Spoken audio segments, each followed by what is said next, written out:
And welcome once again to Community Viewpoint. I'm John Pawlak, your host for this segment. And with me today is Norm Hansen. And Norm is, you live currently in Vegas? No, I'm in Pahrump. I'm Are you living in in Pahrump? Pahrump, Oh, yeah. that's right. You said Yeah. you were in I have a Pahrump. house up there that I stay in as I try to continue working on this project. Well, we're going to be talking about historical journey across America. 1965, you took a journey across America by bicycle. And what kind of bicycles did they have back then? Well, back then the bike craze hadn't started until 1969. I had a 1963 Schwinn Paramount, and that was one of the two bikes that we used on Bike Across America in 1965. The other one was a Bianchi. But then Richard Schwinn, and that's the day one there on PCH Highway, the very first day we started, May 1st, 65. And you can see the equipment in the back there. But that was the only type of bike that could have been used on this type of trip because it had gears on it. It had 10 speeds, and you all heard about a 10 speed. But today you have 30 speeds. So we used about 6 speeds on that Schwinn Paramount. And they were very durable bikes made for the Olympic team. Now that one was not made for the team, but you could buy them retail.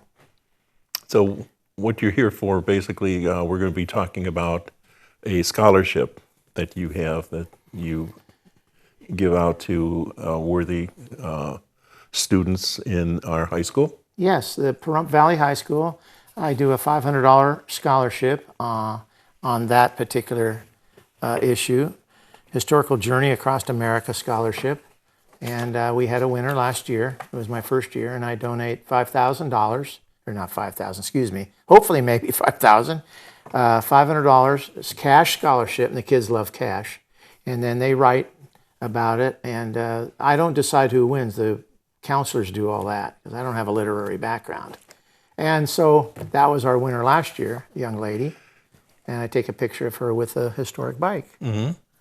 So it talks about you take this bicycle trip across America in the 60s looking for your father? Yes, I wanted to, like all kids at that age want to know about your father. Well, he abandoned me and my sister in 1945 after the war.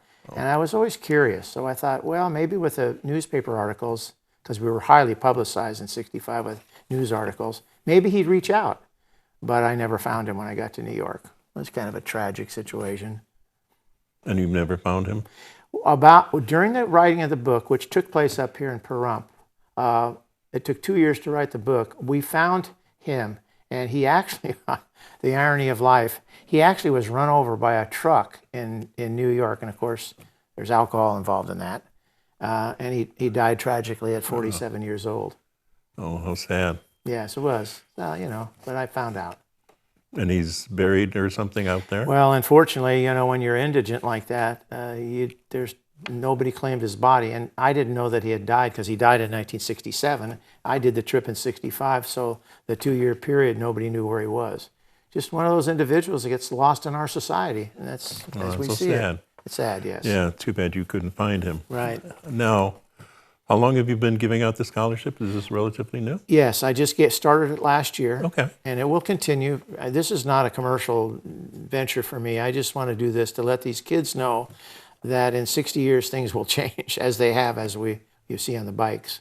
So it gives them encouragement to think about the future. And you'll be showing off these bikes in a couple of minutes here that you're talking about. The original one was from how old was that? That was a 63 Schwinn Paramount. And the other one is a 2023 carbon fiber mountain e-bike. It's called Pedal Assist. And you travel back and forth over the mountain on those, or you don't do that? No, I can't do that anymore. I'm not strong enough to do that. Yeah. Even on the e-bike, it would be very difficult for me to do that. Okay. I mean, you have to be in tremendous shape to do that kind of ride. Yeah, you mentioned that you go in Red Rock? Yeah, I'd ride a lot in Red Rocks. And it's crowded, isn't it? Well, it can be, but I get off road and I do the loop. And I was encouraged by an old pro in Las Vegas Cyclery. His name is Sean. Norm, don't give up on biking. And he introduced me to the specialized, I'm not plugging the bike, but he had introduced me to the e-bike, which really helps us with bad backs and cardiovascular work, etc. So I've been riding that one for the last year, and I'm very happy. Adjustable seat, full suspension, and it's been very encouraging to keep me riding. And I always wonder about that, where the people get off and get on their bikes, the late night trail. You never go there to start. No, It's on the Blue Diamond Highway. yeah, it's on the Blue Diamond Highway. I know where that's at, but I don't get off there. I get off, well, actually, my friend Jared lives in Blue Diamond. Sometimes go to his house. But generally speaking, I'll get off there on the side of the highway, and that e-bike will take me all through the loop, which is 14 miles. And, there's some heavy climbs. But with the electric assist, it's much easier for me. I imagine. Do you have any other folks that you chum with that have e-bikes? That's kind of another story. At my age, there's not many people riding anymore. Chum with. Chum with, yeah. Sorry. No, there aren't many people in my age group, and I can't ride with the real young ones. And they pat me on the head, but that's about it. So anyway, we're going to be looking at the bicycles, the difference between them, and the different technologies, the prices of the bicycles, and you'll see what they had back then and what they have now. So before we do that, the scholarship will be given out when? May 1st is when I give the paperwork to the 12th grade counselor at the Pahrump Valley High School. So you put it in there? Yeah, I put it in there. And they have the book. Okay. They have the book in the library, so the kids can check the book out of their library. And the book is in quite a few libraries, so it's gotten a lot of traction overseas. But it's a historical memoir. But there's a couple of pictures in the book that, one is that car that I think would be fascinating for people to see. I don't know if Mikey has that. Okay, we'll see what they have in, maybe in the next segment. So Okay. we'll go into the segment when you're explaining a little bit about the bicycles. So this is Norm Hansen, and he'll be talking about the bicycles in this segment coming up right about now. Hi, Norm Hansen here from Bike Across America, 1965. I'm here today to show the differences between the two bikes that are 60 years old and the technology that's developed so that I can still ride at 80 years old. So anyway, this is the book. It can be bought on Amazon if you want to, and this goes to the Pahrump Valley High School for their scholarship fund. Anyway, I'll start off on the bikes. This is the 63 Schwinn Paramount that I rode across the United States in 1965 from Newport Beach to the New York World's Fair. It was highly sponsored by the local newspaper people, AP Wire Service, and was fairly well advertised, but that's 58 years ago. The wheel technology was such that I could not carry, or we, my partner, I could not carry any more than 40 pounds on the back of these wheels because the wheel technology and the spokes wouldn't take the weight. And this is all original the way it was in 1965, except it was painted a different color and beat up. Now, if you'll compare this particular bike, which is a 2023 e-bike, carbon fiber mountain bike, and the weight is 38 pounds versus 24, but you can still ride this as you would this as a regular bike going down the street, or you can put it in the electronic mode and you get assisted pedal. In other words, the motor will kick in. If you get 11% grade, then you can get some help getting up 11, or 5%, or 8%. So the way I mount it now at my age, it's easy for me. I get back here, and I get up on the seat, which is very easy, like that, and it's suspension. You can see the suspension on it that takes any bumps out in the road, and it's easy on my 80-year-old back. And then I'll take this button here and press it, and it raises me up or raises me down, whatever position I want to be on these particular pedals. And these are the flat pedals that we use. No more mousetrap pedals, so that the idea at our age group is not to fall. So anyway, that bike there was 80 miles a day, about 12 to 15 miles a day for 40 days. That's the way it took us. And the book will explain all of that if you decide to get one, and then also the YouTube video. So anyway, this particular bike being carbon fiber, there's some GPS systems on this that this bike can be tracked in case somebody wants to steal it. You'll know where the bike is at all times because it's registered with the company. And the reason I got into this is because I have an old pro friend at Las Vegas Cycle Races, Norm. you're not riding anymore because you don't have the right equipment. And so he introduced me to this, and man, I've been riding ever since. And I've lost weight and I feel good. And so anyway, that's the crux of this particular bike. Anyway, so then I get back off, seats all the way down, slide off, and there it is. Okay, so at any rate, that was about the new Specialized bike. I'm not promoting the bike Specialized. I'm just saying to you the technology in 60 years is such that it's just amazing what we're going to be able to do in electronic biking, etc. When this trip I took, please remember, there were no bike lanes. There were no helmets. There was no Gatorade until 1966. There were 3 TV channels, and it was all black and white.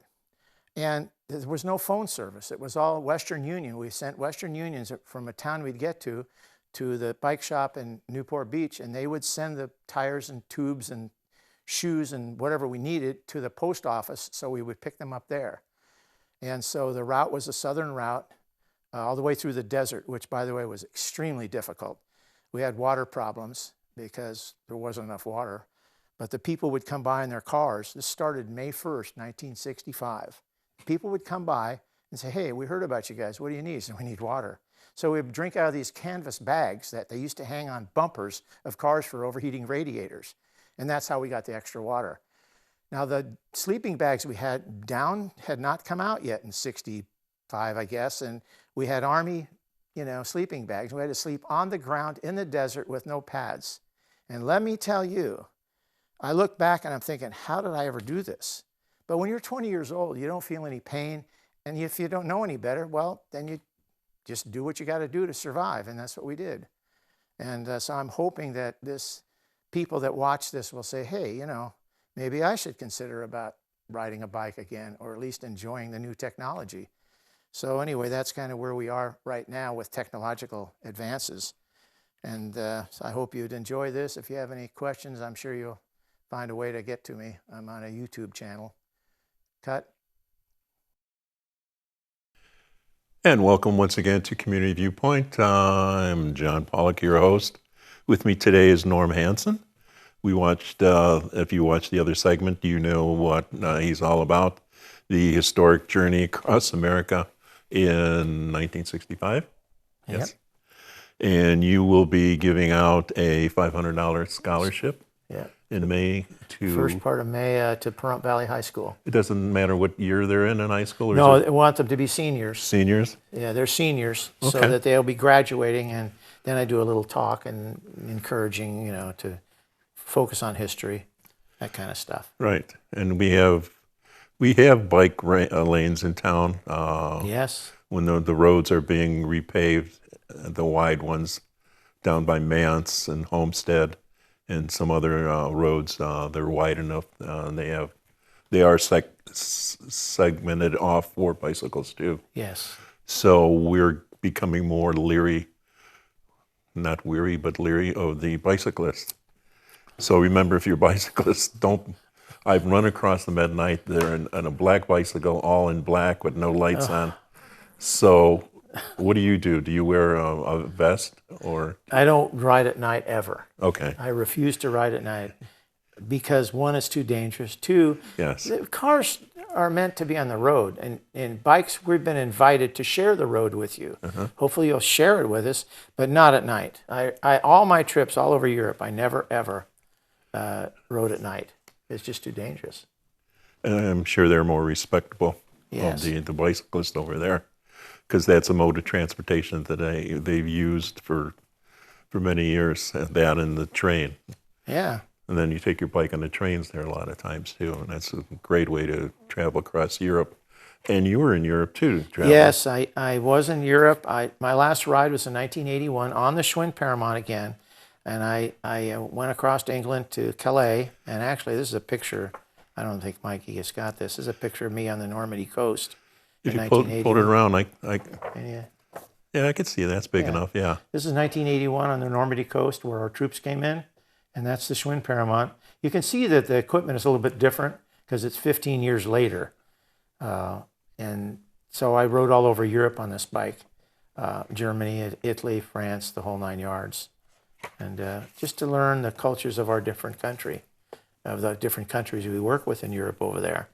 So anyway, And did we show her before? I don't know if we showed the last year's winner. That'll come out good too. Show that on the camera. This is the last year's winner, young Yes. lady. Yes. And I take a picture of the winner with the bike. And there were 5, I think, riders, because the seniors are all vying for scholarships. And so she won that scholarship. And so we took a picture of her. It was kind of nice. Yes. Cool. And you said this book is in the library in the high school? Yes, this book is in the library. The kids have a copy of this in the counselor has a library off to the side, all the counselors, and this book is in there. So they check it out and they read the book and then they write about the story. So if you'd like to see this book, I've asked Norm if he could dedicate one of the books, sign a book for us. Yes. Let me show it to you. For our community library, the Pahrump Library at 701 East Street. So this would go well to learn about his travels in 1965. Yeah. And your route, you have a map that's in the book here. Oh, there's the map. Yeah. That's his travels from, where'd you start on the West Coast? Started in Newport Beach, and through the desert, all the way through Arizona, New Mexico. And then when we got to Texas, or Clovis, New Mexico, we cut up to Amarillo, and then Highway 50 all the way across to New York, which encompassed about 6 or 7 states. So that's the map that's in the book. And that map shows each day that we rode and how far we rode and where we stayed. And then obviously we could never get to a hotel because we couldn't ride 200 miles a day. The bikes were equipped to ride maybe 80 at the most because we were running out of energy. Peanut butter and jelly sandwich was our lunches. Oh, God. So. And so you like this picture here of this? Oh, this is a very interesting picture. Where was this taken? This was taken in the New Mexico desert on Highway 60 Okay. in 1965. Butch took all the pictures, my riding partner, and I wrote the diary and did all the notes in the diary. There's a full diary on this thing, day by day. We think, and pretty sure, that is a Grapes of Wrath car. Oh. There were 2 of them. And that's, if you can see that, it shows wooden wheels on the back. Mm-hmm. So when we got back, we did some research on it. Well, they're long gone now. But there was a ride called the Grapes of Wrath ride in 1981, I think it was, from Oklahoma down. I don't know if those cars were still there. I would doubt it. But we're pretty sure that's what those cars were there. They were abandoned cars. And there's another picture there Back in that's the day. interesting. Yeah, you like that one. That's the Gateway to the West in 1965. And that's me in front of the Mississippi River there, going across, and that's what it looked like in 65. It wasn't finished, obviously. That's not quite the arch. It's not quite the arch yet, getting there. Yes. And that's the picture of Butch. These were the typical bridges. They don't exist anymore. I haven't seen any because I've retraced the route. This is a typical 2-lane bridge going across a river.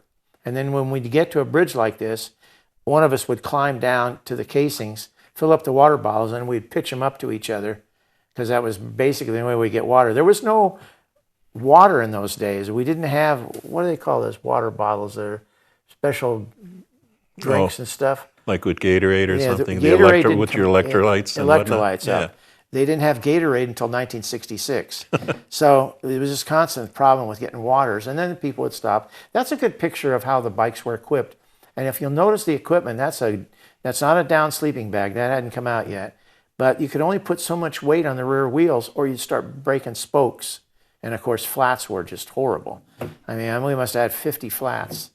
And that's a picture of me in the very first day at Lake Elsinore going over Ortega Pass. And that's one of the 2 bikes that we had. And they were both similarly equipped, identical with gears and you name it. There was only 10 speeds. But you can see the equipment. It was pretty smart. And there's an interesting picture on the Staten Island Ferry going across to Manhattan.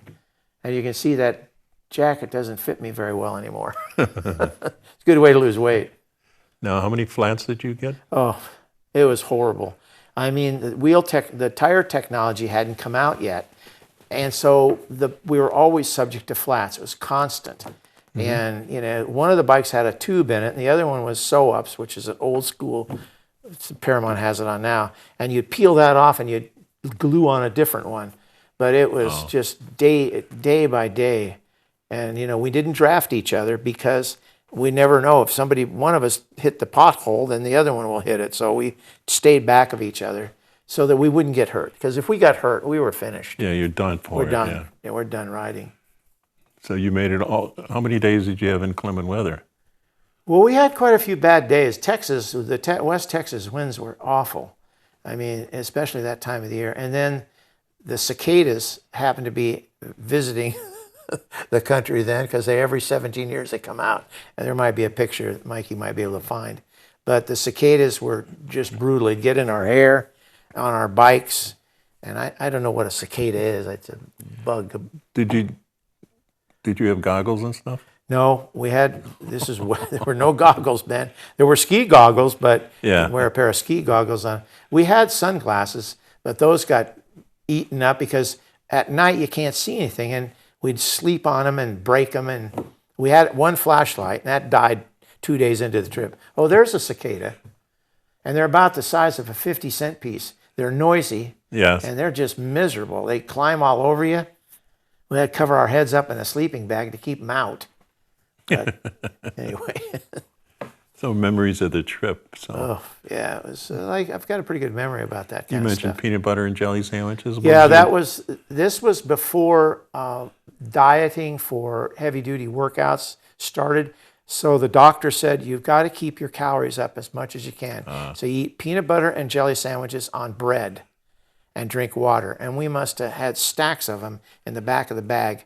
We'd stop at a little cafe, and the guy says, what do you want? We'd eat lunch, and they said, make us a half a dozen sandwiches. Peanut butter and jelly. Says, what? It's the only way we could keep the calories up. And also, peanuts helps with memory loss and stuff, because it has something to do with your brain or whatever. But that's what we survived on until we could come to some decent restaurants. And it was hard finding cafes back then, because you never get them there in time.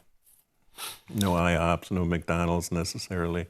I think we had one McDonald's in '65. I could be wrong about that. Maybe they had 10 in the country. There was no fast food chains then. There were no 7-Elevens, no bike lanes. no. There was no helmets. And it's a wonder we made didn't it get run alive. over. Yes. And you didn't have any problems getting hit, though.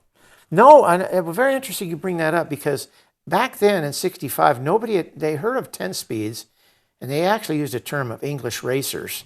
And nobody had ever seen these kind of bikes, especially when we got inland. And they were so fascinated because they'd heard about the trip on the newspaper articles. They'd stop and talk to us, and they were very, very nice to us. Very gracious. Very, back very in the gracious day, yeah. back then. Now, of course, today you have to watch yourself. Yes. And you didn't have any rear view mirrors on those bicycles either. No review mirrors. Oh, God. But we could hear the trucks coming. Yeah. They would blare their horns, because the truckers knew by mile markers where we were. And when we'd stop at a truck stop, they'd always feed us and laugh at our stupid-looking shorts, because we were chamois shorts, because we couldn't get chafed or we'd be done riding. You ride on the right side of the street also? Yes, we rode on the right side even back then. Okay. They had a law, I think, that changed it from you had to ride on the right. If you go on the YouTube channel and put in Bike Across America 1965, the documentary film will come up, and you can look at it. It's got the pictures, and it's got the book in there, the map, and a lot of things in there that are in the book as well. But this will give you a really strong idea of the trip. And it's about a bit long, but there'll be subscribers, and then there'll be, hopefully this one will go on the YouTube channel as a subscriber. I don't know any about this technical stuff that you guys do, but So it's 45 minutes, 34 seconds. Yeah. Bike Across America 1965. You'll be able to pick it up off of YouTube. So once again, let's wrap this up, and we'll talk about why you're here. You're going to give away a $500 scholarship to seniors in our high school. Yes. It's in May. it's in May. And it's called Historical Journey Across America Scholarship. So this will be your second annual one. So, Yes. so this is Norman Hansen, and thank you for visiting with us. Thank you for visiting with us. Hope you learned a little bit today. I'm sure I did. And so it's very interesting. So thank you. Thank you for watching. Bye-bye. Bye.